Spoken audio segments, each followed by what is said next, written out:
열리는 복된 해가 되시기를 바랍니다.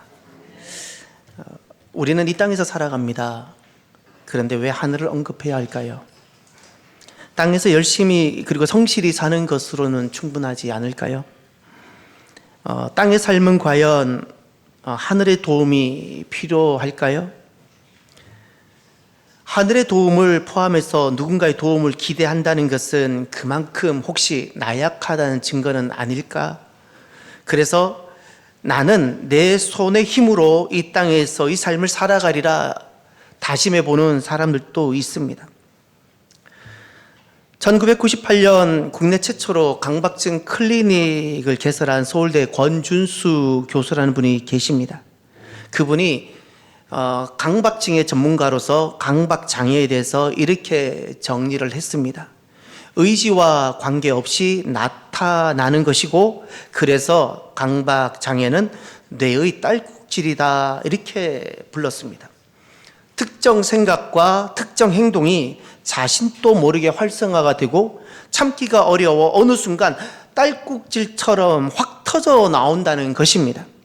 그래서 강박증을 뇌의 딸꾹질이라고 불렀습니다. 강박의 종류는 여러 가지가 있었습니다. 임상을 통해서 그 전문가가 6가지 대표적인 강박을 소개했습니다. 더러운 것에 공포와 불안을 느껴 자주 씻는 오염 강박. 또 두 번째, 밤이면 포르노 사이트를 찾아다니며 충동적인 성행동을 하는 성적 강박. 또 세 번째, 물건을 버리지 못해 이른바 쓰레기집을 만드는 저장 강박. 네 번째, 가스 밸브를 잠그었는지 문 단속을 했는지 계속 의심하는 확인 강박. 다섯 번째, 대칭이나 각도를 맞춰야 하는 정리 강박. 여섯 번째, 숫자에 집착하는 숫자 강박. 이 같은 강박과 강박의 종류를 쭉 살펴보면서 인간 실존이 느껴집니다. 아, 인간은 이런 존재구나. 내가 원하고 바랍니다. 그러나 인간이란 실존은 그것을 해내지 못하는 존재입니다. 또 내가 원하지 않는 바가 있습니다. 그러나 인간 실존은 그거와 관련 없이 내 의지와 관계없이 원하지 않는 것을 행하는 존재입니다. 심리화학에서는 이것을 한계라고 말합니다. 성경에서는 이것을 죄라고 말합니다. 로마서 7장에 가면 로마서 7장 19절에 사도 바울은 이렇게 고백을 합니다. 내가 원하는 바 선은 행하지 아니하고 도리어 원하지 아니하는 바 악을 행하는도다. 만일 내가 원하지 아니하는 그것을 하면 이를 행하는 자는 내가 아니요 내 속에 거하는 죄니라. 내가 원하는 바가 있지만 이렇게 평생을 주님을 위해 살아가는 사도로 살아가지만 정작 내가 행하는 것을 보니 원하지 않는 바를 행하고 있더라는 겁니다. 원하지 아니하는 그것이 있는데 알고 보니까 그 원하지 않은 바를 내가 도리어 행하고 있더라는 겁니다. 나는 정말 죄인이라고 그렇게 고백하고 있습니다. 한계와 죄로 점철된 것이 사람의 삶입니다. 그렇기 때문에 한계와 죄로 점철된 우리 사람의 삶, 그래서 자기 손을 의지하고 살아가는 것은 매우 취약한 삶이고 매우 위태로운 선택입니다. 왜 그런가 하면 시간 앞에서 인간은 너무나도 무력하기 때문에 그렇습니다. 시간 앞에 너무나도 무력한데 그럼에도 불구하고 자기 손을 의지하고 시간을 어찌할지 못하는 자기 손을 의지하고 살아가는 것은 매우 취약한 삶입니다. 또 다가오는 사건과 사고를 막지 못하는 것이 한계와 죄로 점철된 사람의 삶입니다. 그렇기 때문에 자기 손을 의지하고 살아가는 것은 매우 취약한 삶이 됩니다. 또 죽음과 영원 앞에서는 인간은 아무것도 할 수 없습니다. 이것이 인간의 한계요 죄입니다. 그렇기에 죽음과 영원 앞에서 아무것도 할 수 없는 존재가 자기 손을, 아무것도 할 수 없는 존재인 손을, 자기 손을 의지하고 살아가는 것만큼 위태로운 선택은 없습니다. 땅에서의 삶은 한계와 죄로 철저하게 막혀 있습니다. 그래서 땅에서 참으로 필요한 것은 땅의 어떤 것들이 아니라 이 한계와 저로 철저하게 막혀 있는 것을 뚫을 수 있는 바로 하늘입니다. 하늘의 도움이 절대적으로 필요합니다. 그래서 성경 신명기 28장에 보면 3절에 이런 말씀들이 나옵니다. 이 땅과 하늘이 각각이 존재하는 것이 아니라 얼마나 긴밀하게 연결되어져 있는지를 잘 보여주고 있습니다.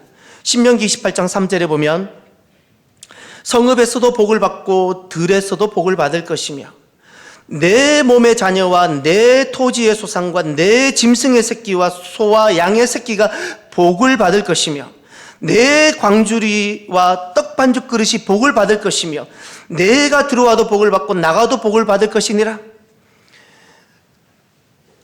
성읍에서도 집안에서도 복을 받고 나가서도 복을 받고 들어와도 복을 받고 나가도 복을 받고 하늘과 땅이 연결되어져 있으면 무엇을 해도 복을 받는다는 겁니다. 무엇을 해도 잘 된다고 말씀하고 있습니다. 또 신명기 28장 16절 이하에 보면 이 같은 말씀이 있습니다. 내가 성읍에서도 저주를 받으며 들에서도 저주를 받을 것이요 또 내 광주리와 떡 반죽 그릇이 저주를 받을 것이요 내 몸의 소생과 내 토지의 소산과 내 소와 양의 새끼가 저주를 받을 것이며 내가 들어와도 저주를 받고 나가도 저주를 받으리라. 이것은 땅에서 한계와 죄 가운데 그 실종 가운데 가하는 인생이 하늘과 연결되지 못하고 닫혀 있을 때 이야기를 말합니다. 무엇을 해도 안 되는 겁니다.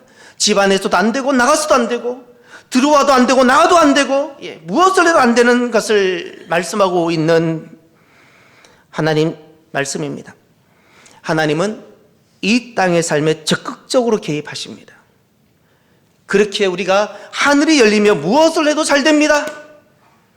반대로 하늘이 닫히면 무엇을 해도 아무리 몸부림을 쳐도 집안에서 몸부림을 치든 집 밖에서 몸부림을 치든 나가서 몸부림을 치든 들어와서도 몸부림을 치든 무엇을 해도 하늘이 닫히면 아무것도 안 되는 것입니다. 오늘 본문에 하늘이 열린 인생 야곱이 등장합니다. 그에게 하늘이 열렸습니다. 무엇을 해도 그는 잘 됩니다. 무엇을 해도 그는 잘 됩니다. 그에게 원하지 않는 시즌이 찾아왔음에도 불구하고 잘 됩니다. 에서와의 관계에 겨울이 찾아왔습니다. 그것으로 인하여 그는 하란으로 가게 되는 엄청난 슬픔과 비극의 사건이 일어납니다. 그런데 그에게 하늘이 열렸더니 하란으로 가는 것이 도리어 복이 되었습니다. 그는 원하지 않는 결혼을 하게 되었습니다. 그것이 레아입니다. 원하지 않는 삶이었지만 그 레아를 통해서 놀랍게 유다가 태어나고 유다 지파를 통하여 그리스도께서 오게 되시는 겁니다. 하늘이 열리면 내가 원하지 않는 삶이 내게 다가올지라도 하늘이 열리면 삶이 이렇게 되는 겁니다. 어둠조차도 다시 빛이 되어지고 들어와도 잘 되고 나와도 잘 되고 이것이 바로 하늘이 열리면 일어나는 땅의 삶입니다. 하늘이 열리는 삶을 성경 곳곳에서 계속해서 말씀하고 있는데 너무나도 또 잘 보여주고 있는 말씀이 시편 1편 3절 말씀입니다. 그는 시냇가에 심은 나무가 철을 따라 열매를 맺으며 그 잎사귀가 마르지 아니함 같으니 그가 하는 모든 일이 다 형통하리로다. 시냇가에 심은 나무로 비유되었습니다. 하늘이 열린 인생, 땅에서 그 철저한 한계와 가망 없는 죄 가운데 살아가는 인생이 그에게 하늘이 열렸을 때 어떤 일이 일어나는가? 시냇가에 심은 나무와 같은 일이 일어납니다. 시냇가에 심은 나무는 두 가지 특징을 가지고 있습니다. 하나, 어떤 계절, 어떤 시즌, 그게 가뭄의 시즌이든 병풍의 시즌이든 흉작의 시즌이든 어떤 시즌에도 시냇가에 심은 나무는 열매, 결실을 맺습니다. 또 하나, 시냇가에 심은 나무는 그 잎사귀가 마르지 않습니다. 마르다라는 것은 부정적인 것을 말합니다. 그 삶에 어떤 부정이 다가와도 그 부정이 그를 지배하지 못한다는 것이 바로 시냇가에 심은 나무입니다. 그래서 하늘이 열린 삶은 시냇가에 심은 나무처럼 그가 하는 모든 일이 다 형통하게 되는 겁니다. 이 형통이라는 것은 찰라흐라고 히브리어로 말씀하고 있는데 이것은 항상 앞으로 나가다라는 뜻입니다.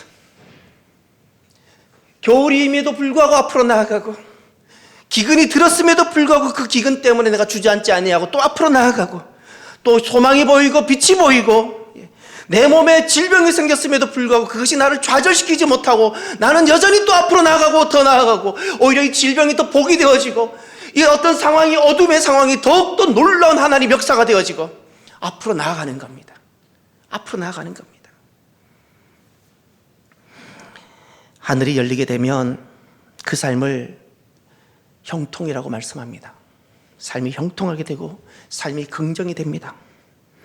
왜 그런가 하면 하늘이 열린 삶에는 이와 같은 일이 그에게 일어납니다. 하늘이 열린 사람에게는 어떤 일이 일어나는가? 첫 번째, 그의 삶의 여정에 이제 사람이 아니라 하나님의 동행하심이 생기게 됩니다. 전에는 내 곁에 누가 있느냐가 중요했습니다.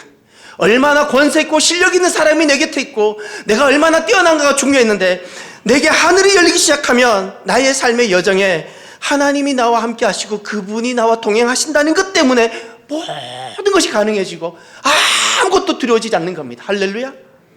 하늘이 열리면 왜 형통한 삶이 되어지는가? 두 번째로, 삶의 모든 부분,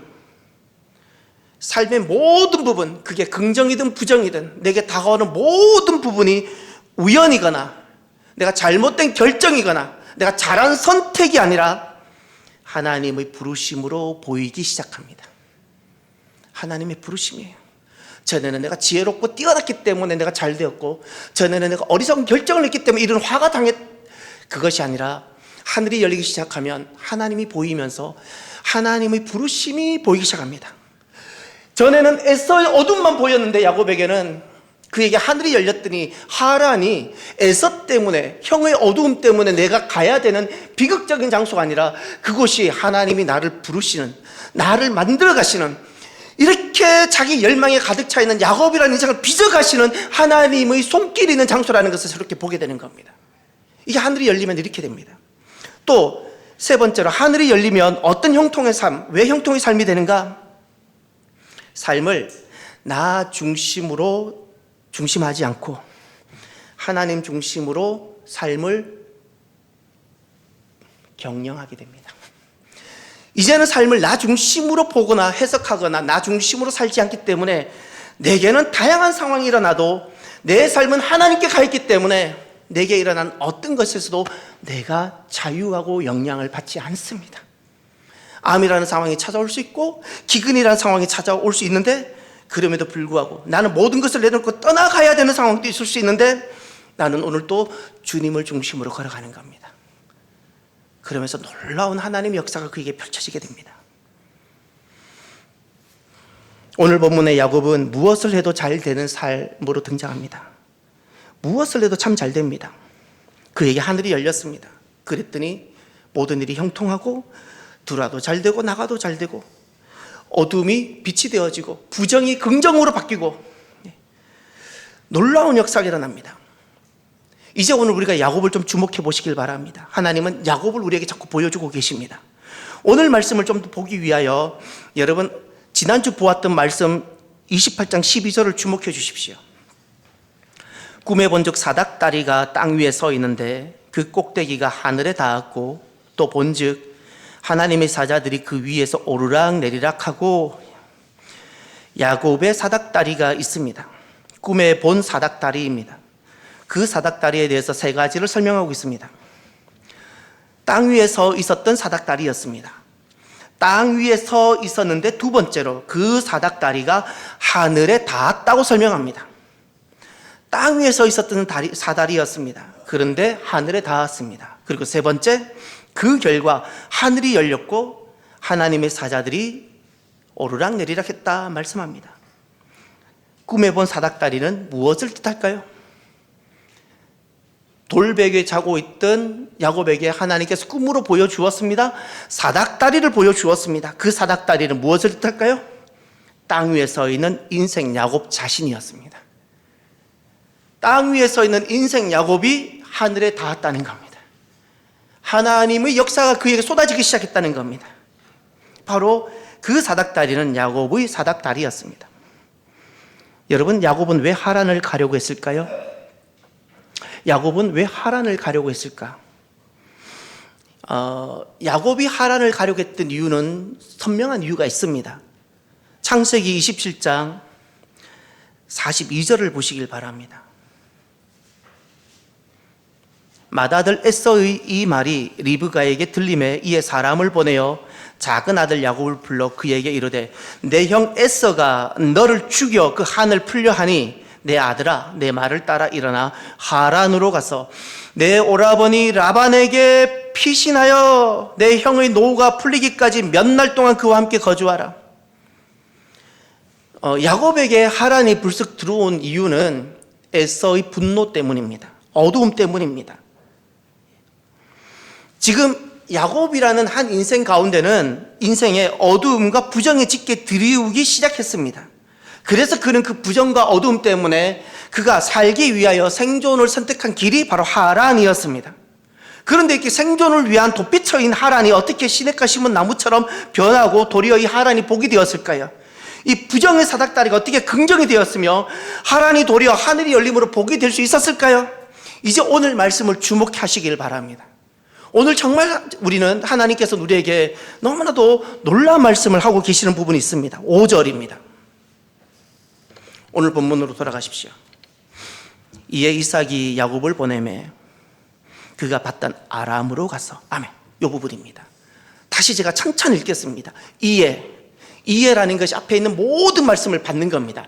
이러하기에 그 다음 이삭이 야곱을 보내매 이삭은 아버지입니다. 아버지가 이러하기에 야곱을 보냅니다. 또 그는 야곱입니다. 야곱이 봤단 아람, 바로 하란을 또 다른 표현입니다. 야곱이 하란으로 가다 아버지 이삭은 야곱을 보내고 아들 야곱은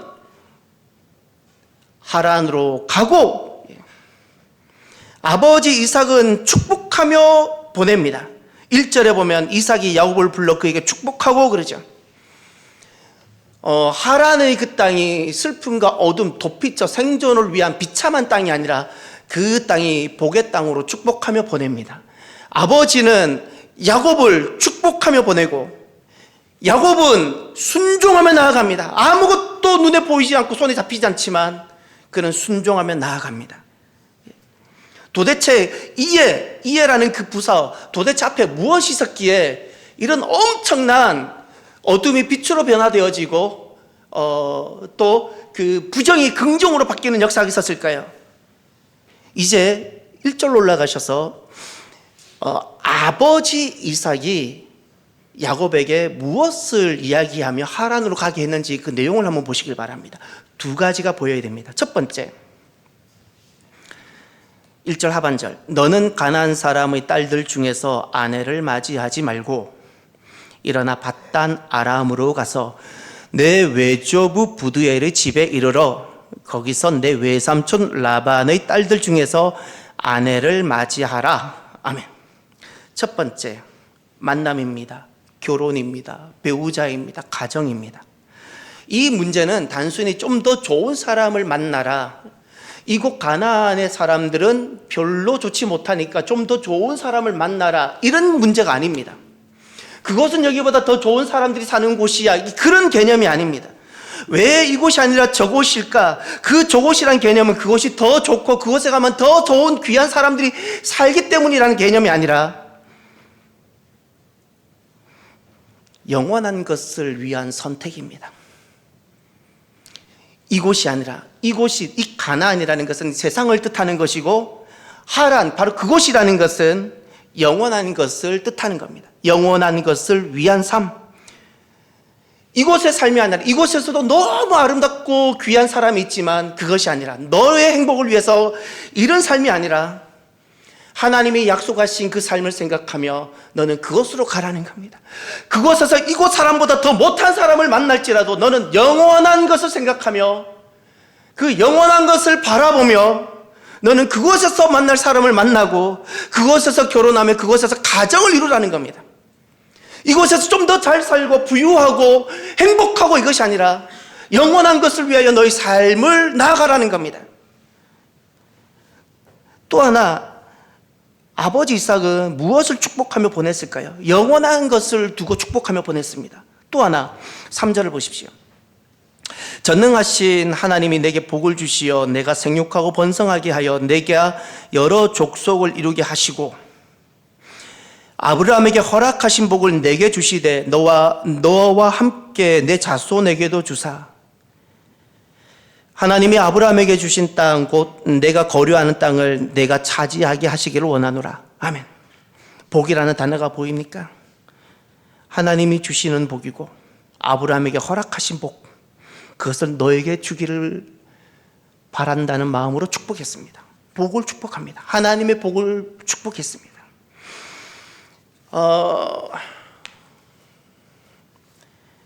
하나님께서 약속하신 것을 복으로 삼는 겁니다.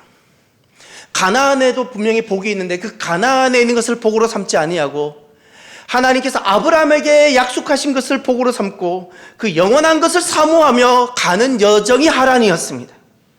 복을 계승하는 삶이었어요. 다시 말해서 영원에 초점을 두었습니다. 시선을 하나님께 고정합니다. 이 가나안 땅에도 화려하고 아름다운 것이 많지만, 사람의 눈을 미혹하고 현혹할 만큼 사랑스러운 것이 많지만 이 가나안에 두지 아니하고 시선을 하나님께 옮겨봅니다. 그리고 영원한 것을 살기로 결정합니다. 그랬더니 어둠이 밀어닥치고 부정이 가까이 다가온 야곱의 사닥다리가 놀랍게도 하늘에 닿기 시작하고 하늘이 열렸습니다. 형 에서의 어둠이 임했습니다. 그는 살기 위해서 분명히 떠나야 합니다.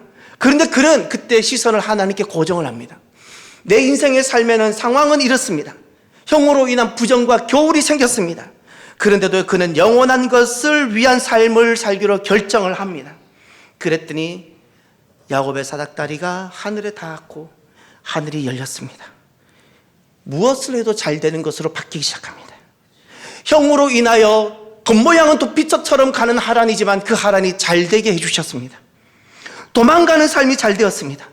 도피처 하란이 도리 하나님께서 부르시는 곳이 되었고 하나님께서 그를 위해 놀랍게 예비하신 곳이 되었습니다. 할렐루야. 또 하나, 외삼촌의 어둠이 야곱에게 임했습니다. 하란에 갔지만 외삼촌의 어둠이 있었습니다. 원치 않는 결혼을 그는 해야 합니다. 본인 야곱도 또 딸인 레아도 기쁘지 않습니다. 그 순간 그는 내 인생에 내가 어찌할 수 없이 내게 밀어닥친 이 불행한 사건을 이 땅의 것으로 해결하고 외삼촌과 주먹질하면서 해결하는 것이 아니라 세상의 방법으로 해결하려고 하지 않고 야곱은 하나님께서 아브라함에게 허락하신 복을 기억하며 영원한 것을 붙잡기로 결정을 했습니다. 그리고 영원한 자리에 섭니다. 그랬더니 야곱의 사닥다리 어둠이 임했는데 그 사닥다리가 하늘에 닿기 시작합니다. 하늘에 닿았더니 하늘이 열렸습니다. 그리고 무엇을 해도 잘 되는 역사가 시작됩니다. 무엇을 해도 잘 되는 역사. 나와도 잘 되고 들어와도 잘 되고, 레아와 원치 않은 만남이었지만, 내가 선택한 만남이 아니고 내가 어찌할 수 없이 받아들여야만 하는 상황이었지만 놀랍게도 이것이 도리어 복이 되게 해주셨습니다. 예수님의 조상 다윗이 바로 유다 지파였고 그 유다가 바로 이 원치 않는 만남을 통해서 난 사람입니다. 도리어 원치 않는 만남이었는데 하나님이 그것을 복이 되게 해주셔서 구속의 역사의 가장 중심, 센터가 되게 해주셨습니다. 사랑하는 성도 여러분, 새해가 밝았습니다. 하늘이 열리면 어떤 삶도, 어떤 사건도, 어떤 상황도 도리어 복이 되고, 하늘이 열리면 도피하는 어둠조차도 하나님의 부르심이 되고 하나님의 준비하심이 됩니다. 하늘이 열리는 인생이 되시길 바랍니다. 영원한 것을 사모하십시오. 땅의 것으로 땅을 다스리지 마시고요. 올해도 내게 수많은 땅의 것들이 다가올 텐데, 상황과 사건으로 내게 다가올 텐데 영원한 것을 그때마다 사모하십시오. 영원한 것을 주목하십시오. 영원한 것을 붙잡으십시오. 그러면 하나님께서 내게 다가온 이 어두움을 빛으로 바꾸시고, 내게 다가온 내 힘으로 어찌할 수 없는 이 문제들을 하나님께서는 긍정으로 바꾸시기 시작하십니다. 내게 다가온 암이었지만 하나님이 이것을 긍정으로 또 바꾸시고, 내게 다가온 슬픔이고 눈물인데 하나님이 이것을 바꾸셔서 웃음, 기쁨이 되게 하십니다. 야곱은 이 한 가지가 그의 모든 삶을 복되게 하였습니다. 영원한 것을 사모합시다.